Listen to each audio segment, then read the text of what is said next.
जय हिंद साथियों, मैं अंकित कुमार यादव आप सभी का स्वागत करता हूं सृष्टि ज्ञान केंद्र में, जहां हम कक्षा 11वीं की पॉलिटिकल साइंस पढ़ रहे हैं, जिसमें हम अध्याय 2 को पढ़ रहे हैं। जैसे कि आप जानते हैं अध्याय का नाम है भारतीय संविधान में अधिकार। और मैंने आपको अभी तक भारतीय संविधान में दिए गए 4 अधिकारों के बारे में बहुत विस्तार से समझा दिया है। अब मैं चल रहा हूं आपको 5वें और 6ठे अधिकार के बारे में बताने। ये अधिकार, 5वां और 6ठा अधिकार बहुत ही महत्वपूर्ण अधिकार है आपके लिए और आपकी शिक्षा के लिए। देखिए, आप सब जानते हैं कि जब हम अपनी मातृभाषा में पढ़ते हैं, जब हम अपने कल्चर को पढ़ते हैं, तो हमारा विकास बड़ी तेजी से होता है। आप खुद बताओ मुझे, आप जब अपनी मातृभाषा में पढ़ते हो तब ज्यादा सीखते हो, जब आप दूसरी भाषा में पढ़ते हो तब ज्यादा सीखते हो। कब आपकी सोचने की क्षमता ज्यादा विकसित होती है? तब विकसित होती है जब हम अपनी भाषा में सीखते हैं, जो हमारे इन्वायरमेंट की भाषा, जो हमारे घर की भाषा है। जब हम उसमें चीजों को सीखते हैं तब जाकर हमारा विकास बड़ी अच्छे से होता है। उसी चीज को मैं चल रहा हूं आपको समझाने कि हमारा भारतीय संविधान आपकी मौलिकता की किस प्रकार से रक्षा करता है, आपके कल्चर की किस प्रकार से रक्षा करता है। वो आपको स्वतंत्रता देता है कि आप अपनी भाषा का, अपनी संस्कृति का विद्यालय खोल सकते हैं, अथवा अपनी शिक्षा पद्धति के अनुसार अपने बच्चों को पढ़ा सकते हैं। आपने देखा होगा भारत में बहुत सारे धार्मिक विद्यालय भी हैं, अर्थात बहुत सारे ऐसे विद्यालय हैं जो किसी धार्मिक संस्था के द्वारा चलाए जाते हैं। आपने कुछ ऐसे भी विद्यालय देखे होंगे जो किसी विशेष भाषा में बच्चों को पढ़ाते हैं। सुना होगा ना नाम, जैसे केरला स्कूल है, आपका सेंट स्टीफेंस है। ये सारे क्या है? ये आपके माइनॉरिटी स्कूल्स हैं। ये क्या है? माइनॉरिटी स्कूल्स हैं। और ये अपने रिचुअल्स के हिसाब से अपने बच्चों को पढ़ाते हैं, है ना। केरला स्कूल में केरल की भाषा को प्राथमिकता दी जाती है, केरल की भाषा के अनुसार बच्चों को पढ़ाया। तमिल स्कूल्स हैं जहां पर तमिल भाषा को प्राथमिकता दी जाती है। और बंगाली स्कूल्स हैं जो अपने बच्चों को बंगाली भाषा में शिक्षा प्रदान करने का प्रयास करते हैं, जिससे कि उनके बच्चे उनकी संस्कृति से बिछड़ न जाए, या कहिए कि उनकी संस्कृति से लगाव खत्म ना हो जाए। तो भारतीय संविधान इस चीज की गारंटी देता है आपको, इस चीज की गारंटी देता है आपको कि आप अपनी संस्कृति से जुड़े रहें और आप अपनी संस्कृति को बढ़ावा देने के लिए अपनी संस्कृति के विद्यालय और शिक्षण संस्थान चला सकते हैं। आप सब जानते हैं हमारा देश धर्म की आजादी देता है ना। धर्म की आजादी देता है कि नहीं देता? हमारा भारत का संविधान अपने नागरिकों को धर्म की मौलिक आजादी देता है कि आप जिस धर्म को मानती हैं आप उस धर्म को माने, आप जिस धर्म को मानते हैं आप उस धर्म को माने। पर यह नहीं देता आपको कि आप किसी को जबरदस्ती अपने धर्म में लाएं। उसने क्या कहा है आपको कि आप अपने धर्म को, आप किसी को अपने धर्म में लाना चाहते हैं तो आप अगर अपने विचारों से उसे इंप्रेस कर सके, आप अपने विचारों से उसे इंप्रेस कर सके तो आप उसको अपने धर्म में ला सकते हैं। तो उसने आपको आपके विचारों के प्रचार प्रसार के लिए बहुत अच्छा मौका दिया है। आपको क्या दिया है? आप विद्यालय खोले और अपने विद्यालय में अपने धर्म की विशेषताओं के बारे में पढ़ाएं। जबरदस्ती थोपे नहीं, पढ़ाने के लिए बोला गया है। आप अपने धर्म की अच्छी बातों को लोगों को बताएं, जिससे कि वो आपके धर्म के प्रति आकर्षित हो सके। और अगर वो आकर्षित हो जाए और वो अगर आपके धर्म को स्वीकार करना चाहें तो भारतीय संविधान को इससे कोई दिक्कत नहीं है। तो भारत का संविधान हर धर्म को, हर संस्कृति को ये इजाजत देता है कि वो अपने धर्म प्रचार के लिए विद्यालय खोल सकता है और उसके अनुसार अपने बच्चों को पढ़ा लिखा सकता है। चलिए मैं आपको इसके बारे में, भारत के संविधान में जो लिखा है उसके संबंध में आपको विस्तार से बताता हूं। ठीक, जब हम भारतीय समाज की बात करते हैं तो हमारे मन में विविधता की छवि उभरती है। जो छवि, विविधता मतलब समझते हो कि नहीं समझते हो? डाइवर्सिटी, धर्म की। हमारे देश में सारे धर्म पाए जाते हैं दुनिया के। हमारे देश में एक ही धर्म में कई जातियां भी, है ना। हिंदू धर्म में कई जातियां, वर्ण की बात नहीं कर रहा हूं, वर्ण और जातियों में अंतर होता है। हमारे धर्मावलंबी लोग वर्ण और जाति में अंतर लोगों को नहीं बताते। वो कहते हैं धर्म और जाति एक ही चीज, वर्ण और जाति एक ही चीज। कदापि नहीं, वर्ण और जाति एक चीज नहीं है।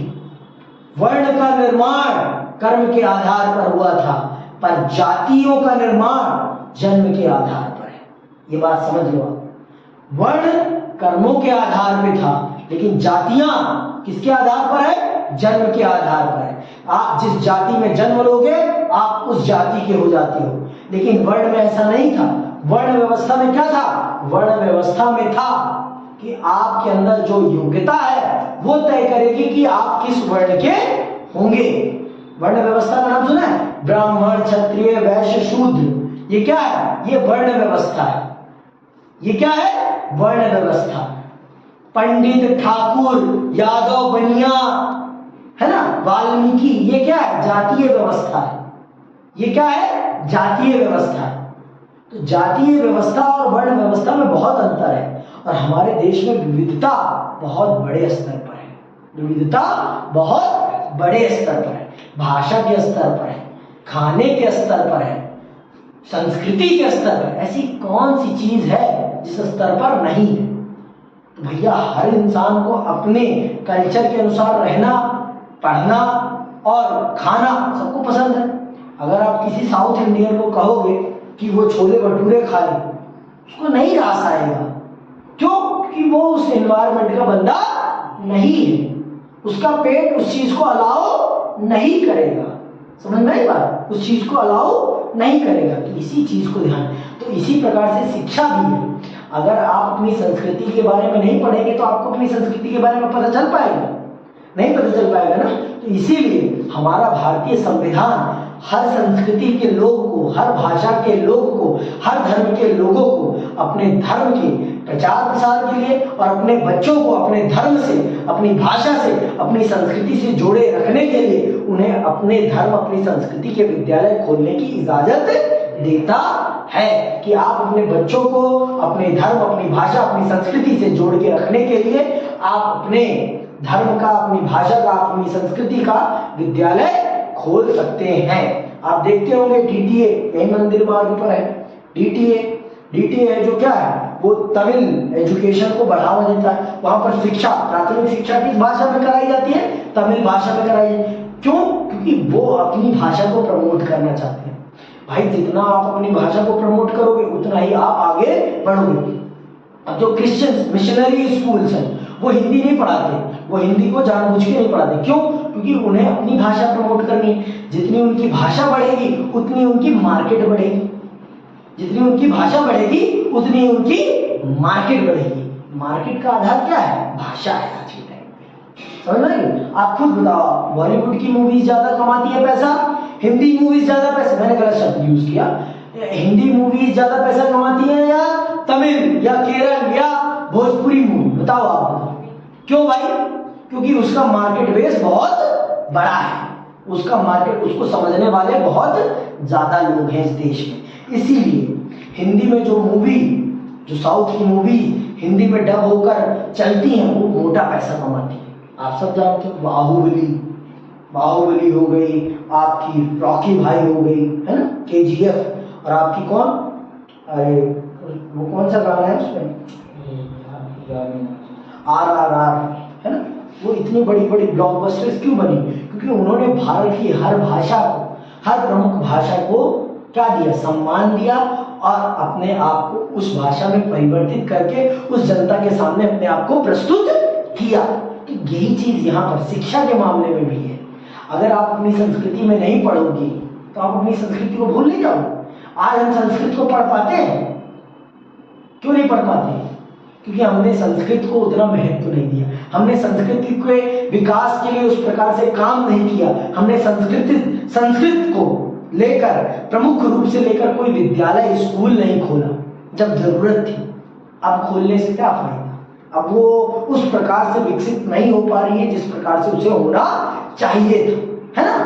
तो किसी भी संस्कृति अगर आप उसकी प्रैक्टिस नहीं करते रहेंगे तो कुछ भी चीजें आप भूल सकते हैं। तो उसी चीज को ध्यान में रखते हुए भारत का संविधान अपने नागरिकों को ये आजादी, ये स्वतंत्रता देता है कि वो अपनी संस्कृति को बढ़ावा देने के लिए अपनी संस्कृति के विद्यालय खोल सकते हैं। आगे सुनो, भारतीय समाज कोई समरूप समाज नहीं, एक जैसा समाज नहीं, वह उसमें काफी विविधता है। ऐसी विविधता भरे समाज में कुछ समुदाय छोटे और कुछ बड़े हैं, है ना, कुछ समुदाय छोटे हैं तो कुछ बड़े हैं, ठीक। क्या ऐसी स्थिति में अल्पसंख्यक समुदाय को बहुसंख्यक समुदाय की संस्कृति स्वीकार करनी पड़ेगी? तो आप बताओ। अब मान लो हिंदू सबसे ज्यादा है इस देश में, तो क्या क्रिश्चियंस को या पारसियों को हिंदुओं की संस्कृति के हिसाब से ही जीना पड़ेगा? हमारा संविधान क्या कहता है? हमारा संविधान धर्म की आजादी देता है ना, तो उनको ये भी आजादी मिलनी चाहिए ना कि वो अपनी संस्कृति के विद्यालय खोल सकें, अपनी संस्कृति को बढ़ावा देने के लिए और अपने बच्चों को अपनी संस्कृति में पढ़ाने के लिए कुछ कर सके ना। नहीं तो अगर वो करेंगे नहीं, अगर वो प्रैक्टिस अपने रूल्स को प्रैक्टिस नहीं करेंगे, अपनी प्रैक्टिस को प्रैक्टिस नहीं करेंगे तो एक दिन ना एक दिन भूल जाएंगे, जैसे हम संस्कृत को भूल गए। तो इसीलिए हमारा संविधान हर धर्म, हर कम्युनिटी, हर अल्पसंख्यक समूह को यह आजादी देता है कि वो अपनी संस्कृति के प्रचार प्रसार के लिए, अपनी संस्कृति के प्रचार प्रसार के लिए अपने खुद के विद्यालय और महाविद्यालय खोल सकते हैं। सुनो आगे, हमारा संविधान मानता है कि विविधता हमारे समाज की मजबूती है। हमारा संविधान इस बात को स्वीकार करता है कि ये जो डाइवर्सिटी है ना, ये जो डाइवर्सिटी है, जो विविधता है हमारे देश की, ये हमारे देश की कमजोरी नहीं, ये हमारे देश की मजबूती है। इसने हमारे देश को कमजोर नहीं, इसने हमारे देश को मजबूत किया है। इसने हमारे देश को क्या किया है? मजबूत किया है, कमजोर नहीं किया है। आगे सुनो, अंततः अल्पसंख्यकों को अपनी संस्कृति को बनाए रखने, सुनो यहाँ पे, अंततः अल्पसंख्यकों को, मतलब जो कम संख्या में है। अल्पसंख्यक किसे कहते हैं? जो कम संख्या में, इंग्लिश में उसे क्या कहते हैं? माइनॉरिटी कहते हैं। और जो ज्यादा संख्या में उसे क्या कहते हैं? मेजॉरिटी कहते हैं। तो हिंदू भारत में क्या है? मेजॉरिटी में है। क्या है? मेजॉरिटी में। लेकिन फिर भी कुछ लोग हम लोगों को डराते हैं, है ना, कि रोज टीवी चैनल पर एक ही बहस चलती है कि अगर हिंदू नहीं जागा तो भारत बदल जाएगा, भारत बदल जाएगा, है ना, भारत का कुछ और हो जाएगा, भारत कुछ और बन जाएगा।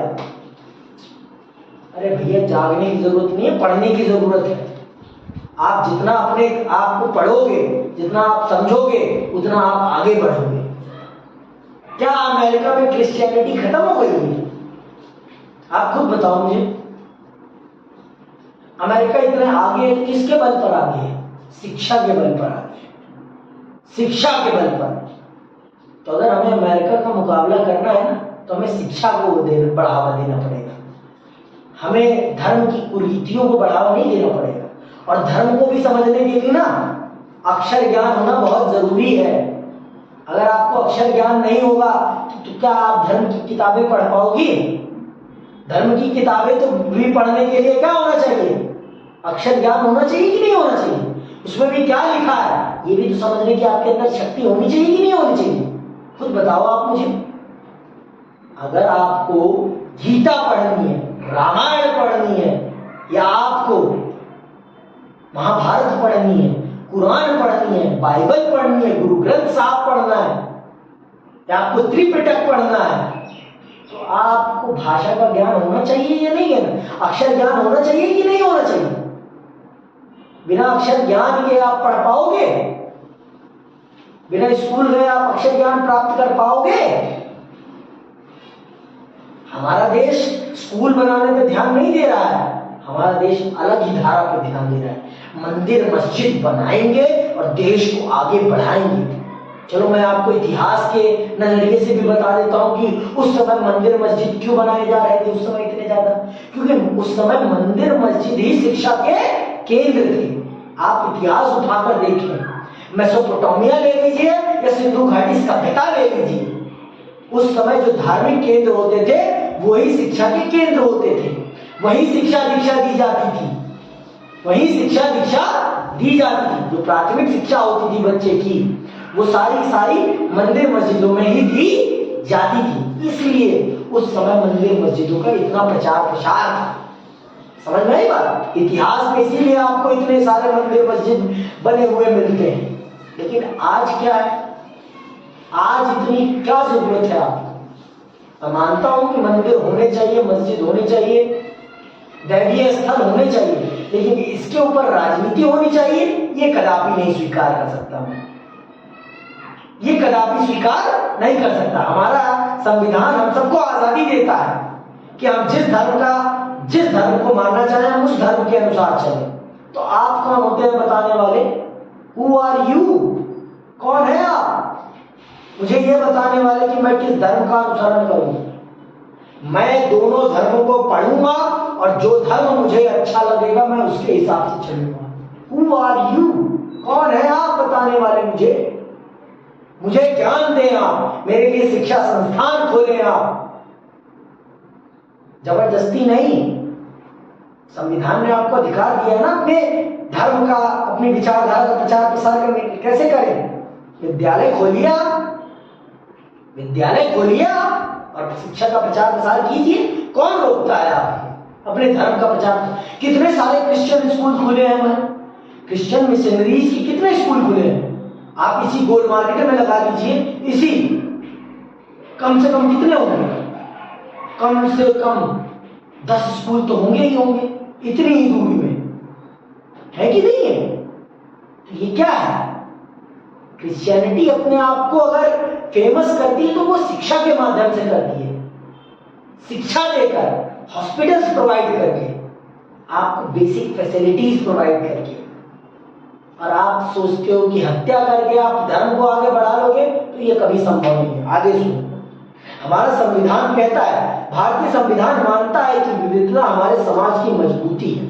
अंततः अल्पसंख्यकों को अपनी संस्कृति को बनाए रखने का अधिकार भी एक मौलिक अधिकार है।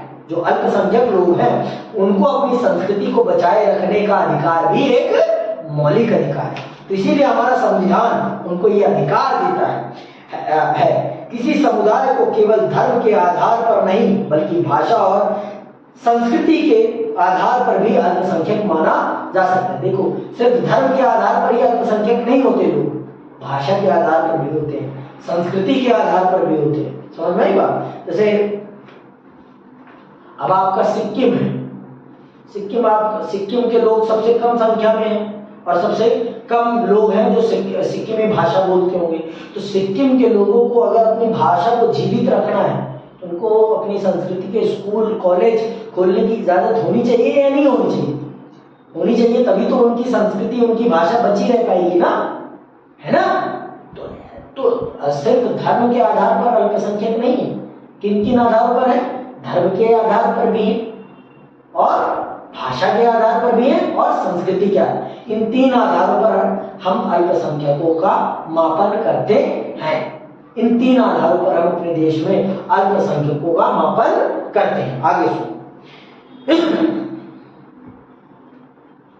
अल्पसंख्यक वह समूह है, अल्पसंख्यक किसे कहते हैं अंडरलाइन कर लो। अल्पसंख्यक वह समूह है जिनकी अपनी एक भाषा या धर्म होता है और देश के किसी एक भाग में या पूरे देश में संख्या के आधार पर वे किसी अन्य समूह से छोटा है। ऐसे अल्पसंख्यक समूह को अपनी भाषा, लिपि और संस्कृति को सुरक्षित रखने और उसे विकसित करने का अधिकार है। समझ रहे हो? जो देश की जनसंख्या में बहुत ही कम संख्या में है उनको हम कहते हैं अल्पसंख्यक, और उन्हें अपनी भाषा, अपनी लिपि और अपनी संस्कृति को विकसित करने का अधिकार हमारा संविधान देता है और उसे प्रसारित करने का भी अधिकार हमारा संविधान देता है। उन्हें यह अधिकार देता है हमारा संविधान कि वो अपनी संस्कृति, अपनी भाषा का विद्यालय खोल सकते हैं और अपने बच्चों को उस विद्यालय और उस संस्कृति में पढ़ा सकते हैं। और अगर अदर लोग भी आना चाहे तो आ सकते हैं, कोई मनाही नहीं है। ऐसा तो नहीं है डीडीए में सिर्फ तमिल बच्चे ही पढ़ते हो या रायसीना बंगाली में सिर्फ बंगाली बच्चे पढ़ते हो। हर प्रकार का बच्चा पढ़ता है, हर प्रकार का बच्चा पढ़ता है, हर भाषा का बच्चा पढ़ता है। लेकिन हाँ, अधिकतर बच्चे उस भाषा के हैं, उस संस्कृति के हैं, बस ये फर्क है। ठीक है, आगे सुनो। भाषाई या धार्मिक अल्पसंख्यक अपने शिक्षण संस्थान खोल सकते हैं। ऐसा करके वे अपनी संस्कृति को सुरक्षित और विकसित कर सकते हैं। शिक्षण संस्थानों को वित्तीय अनुदान देने के मामले में सरकार इस आधार पर भेदभाव नहीं करेगी कि उस शिक्षण संस्थान का प्रबंध किसी अल्पसंख्यक समुदाय के हाथ में है। और भारत का संविधान इस आधार पर उनके साथ भेदभाव नहीं कर सकता पैसे देने के मामले में कि वो किसी विशेष धर्म के लोगों का शिक्षण संस्थान है। तो जामिया को भी उतने ही पैसे मिलेंगे जितना को जेएनयू को मिल रहे हैं, जामिया को भी उतना ही मिलेगा जितना कि डीयू को मिल रहा है फंड। समझना की बात? उसके साथ धर्म के आधार पर भेदभाव नहीं किया जा सकता। क्यों नहीं किया जा सकता? क्योंकि भारत का संविधान ये आजादी देता है भारत के नागरिकों को कि वो अपनी इच्छा के अनुसार अपने धर्म का चयन कर सकते हैं। और अगर वो अल्पसंख्यक हैं तो वो अपनी भाषा, अपनी संस्कृति के प्रचार प्रसार के लिए अपने शिक्षण संस्थान खोल सकते हैं। और भारत में सर्वप्रथम सत्ता किसकी है? भारत के संविधान की है। और अगर आप भारत के संविधान के खिलाफ जाएंगे तो भारत का संविधान आपको आपके अस्तित्व से भी मिटाने की शक्ति रखता है।